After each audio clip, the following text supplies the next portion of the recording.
अस्सलाम वालेकुम व्यूअर्स, कैसे हैं आप सब। उम्मीद है आप सब खैरियत से होंगे। आज मैं आपके लिए लेकर आई हूँ पुदीने की चटनी की रेसिपी। ये बहुत शानदार किस्म की चटनी है, ये बेशुमार फ़ायदे हैं। एक बार आपने बना ली तो रोज़ाना आप इसकी फरमाइश करेंगे। भी चलते हैं अपनी वीडियो की तरफ। चटनी बनाने के लिए जो चीज़ें मुझे दरकार हैं वो मैं आपको बता देती हूँ। 3 बड़े साइज़ के मैंने टमाटर लिए हैं, 2 अदद मैंने प्याज लिए। यहाँ पर मैंने लहसुन का जो पूरा फूल होता है वो मैंने यहाँ पे लिया है। 1 टीस्पून भर के मैंने यहाँ पे ज़ीरा लिया है। मोटी वाली हरी मिर्च मैंने ली है। और यहाँ पे मैंने लिया है फ्रेश पुदीना। पुदीना हमारे पेट के लिए बहुत अच्छी चीज़ है। पेट की बहुत सी बीमारियों के लिए बहुत ही बेहतरीन और बहुत ही अच्छी चीज़ है। अगर आपने पूरी एक गड्डी ली है। और यहाँ मेरे पास है फ्रेश ग्रीन कोरिएंडर, जिसको मैंने वॉश कर लिया है अच्छे से। और मैंने लिया है ग्लिसर जग। और अब मैं इसमें ये टमाटर ऐड कर दूंगी। रफली कटिंग की है टमाटरों की। यहाँ पर मैं ऐड करूँगी प्याज मैंने 2 बड़े साइज़ के लिए थे। इसी के साथ मैं लहसुन भी ऐड कर दूंगी। हरी मिर्च का भी इस्तेमाल इसी के साथ करेंगे। जीरा, पुदीना ये भी मैं इसमें ऐड कर दूंगी।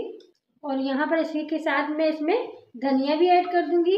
ये बहुत ज़बरदस्त चटनी बनने वाली है आज इंशाल्लाह। आप लोग बनाकर और खाकर हैरान रह जाएंगे कि इतनी ज़बरदस्त चीज़ थी जो मैं आज आपके साथ शेयर कर रही हूँ। इसी दौरान अगर आपको मेरी वीडियो अच्छी लगे तो वीडियो को लाइक शेयर कमेंट ज़रूर किया करें। और मेरे चैनल पर अगर आप नए हैं तो मेरे चैनल को सब्सक्राइब कर लें ताकि मैं मज़ीद अच्छी वीडियो आपके साथ शेयर कर सकूं। तो अब हम इन तमाम चीज़ों को कर लेंगे ब्लेंड। अगर आपके पास जूसर जग नहीं है तो आप इसे किसी कुंडी डंडे में भी डाल के भी अच्छे से कूट सकते हैं और अपनी चटनी को तैयार कर सकते हैं। और अब मैं यहाँ पर थोड़ा सा पानी इसमें ऐड कर दूँगी। अब हम करेंगे इसे अच्छे से ब्लेंड। मैंने अच्छे से ब्लेंड कर लिया है। अब मैं इसे निकाल लूँगी एक बाउल में। यहाँ पर मैंने एक बाउल ले लिया है और मैं इस चटनी को इसके अंदर निकाल लूँगी। माशाल्लाह अल्हम्दुलिल्लाह, देखिए कितनी ज़बरदस्त चटनी हमारी बनी है। लेकिन ये अभी मुकम्मल तौर पर तैयार नहीं हुई है, अभी इसे हमें कुक भी करना है। यहाँ पर मैंने फ्राई पैन ले लिया है। मैं इसमें थोड़ा सा तेल ऐड कर दूँगी। तेल हमें यहाँ पे बिल्कुल थोड़ा सा चाहिए, 1 से 2 टेबल स्पून। यहाँ पर हम ऑयल को अच्छे से करेंगे पहले गर्म। यहाँ पर ऑयल हमारा अच्छे से गर्म हो गया है। अब हम इसमें डाल देंगे थोड़ा सा ज़ीरा। इसको हम थोड़ा तड़का लगाएंगे चटनी को। जीरा भी यहाँ पर ब्राउन हो गया है। यहाँ पर मैंने तमाम चटनी ऑयल में ऐड कर दी है।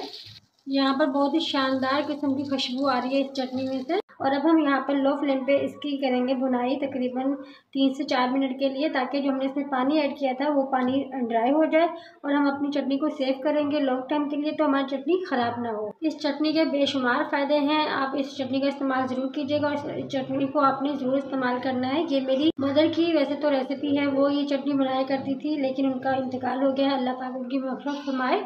और आप सब भी उनकी मग़फ़िरत के लिए दुआ कीजिएगा। चटनी आज तक हमारे दस्तरखान पे चटनी मौजूद होती है, क्योंकि इस चटनी का जो जायका है ना वो मैं आपके साथ बयान नहीं कर सकती। जायके के साथ साथ इसके बेशुमार फ़ायदे हैं। ये खाने को अगर आप इसको खाने के साथ इस्तेमाल करें तो इसके इस्तेमाल से खाना मिनटों में हज़म हो जाता है। इसमें पुदीना मैंने बहुत ज़्यादा क्वान्टिटी में डाला है और पुदीना जो है वो हमारे पेट के लिए बहुत अच्छी चीज़ है।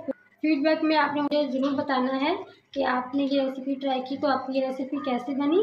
अगर आप तमाम चीज़ों को फॉलो करते हुए आप इस चटनी को बनाएंगे तो हो सकता है आपकी रेसिपी, आपकी चटनी मेरी मुझसे भी कहीं ज़्यादा बेहतरीन और जायकेदार बनकर तैयार हो। वीडियो आपको अच्छी लगे तो इसे लाइक शेयर कमेंट ज़रूर किया करें। यहाँ पर हमारी चटनी अब पकने लग गई है।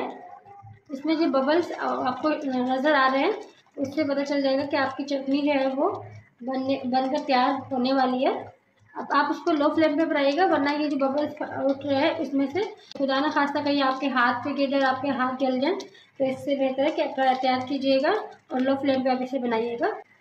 पराठे के साथ सुबह नाश्ते में ये चटनी बहुत मज़ा करती है। आप इसे पराठे के साथ, रोटी के साथ या रोटी को देसी घी में चुपड़ कर और इस चटनी से खाएंगे तो हाँ क्या मज़ा आएगा। इस मज़े को मैं अभी से महसूस कर रही हूँ, तो आपने भी इसको ज़रूर ट्राई करना है। यहाँ पर आप इस चटनी की क्वांटिटी देख रहे हैं, लेकिन ये हमारे घर में 1 से 2 दिन की मुश्किल से चलेगी, क्योंकि ये बहुत मज़ेदार होती है और इसे हम 3 टाइम खाने के साथ इस्तेमाल करते हैं। आपने वीडियो का एंड तक ज़रूर देखना है। इसमें मैं 1-2 चीज़ें एंड में भी डालूंगी, तो आपने वीडियो का एंड तक ज़रूर देखना है। कोई भी चीज़ आपने स्किप नहीं करनी। यहाँ पर मैं उसमें ½ टीस्पून सॉल्ट ऐड कर दूँगी। यहाँ पर मैं कर दूँगी मिक्स नमक को अच्छे से। नमक मैंने स्टार्ट में इस्तेमाल नहीं किया था। नमक का इस्तेमाल हमेशा चटनी में एंड में होता है। लो टू मीडियम फ्लेम पे 1 मिनट और हम पकाएंगे। यहाँ मैं आपको थोड़ा करीब करके दिखाती हूँ। तो ज़बरदस्त चटनी का लुक आ रहा है। ये इसमें से खुशबू तो मैं आपको बता नहीं सकती कितनी ज़बरदस्त, कितनी शानदार खुशबू आ रही है। मैंने लुक आपने बिल्कुल मिस नहीं करना, लुक में बहुत मज़ा आने वाला है। तो एंड तक आपने मेरे साथ बने रहना। अल्हम्दुलिल्लाह इतनी ज़बरदस्त हमारी चटनी बनकर तैयार हुई है। उम्मीद है कि आपको मेरी रेसिपी पसंद आएगी। रेसिपी अच्छी लगे लाइक शेयर कमेंट ज़रूर किया करें। तो ये है हमारी चटनी का फाइनल लुक। तो फिर जल्दी से बताएं आपको मेरी रेसिपी कैसी लगी। मिलते हैं अगली वीडियो में, तब तक के लिए अल्लाह हाफिज़।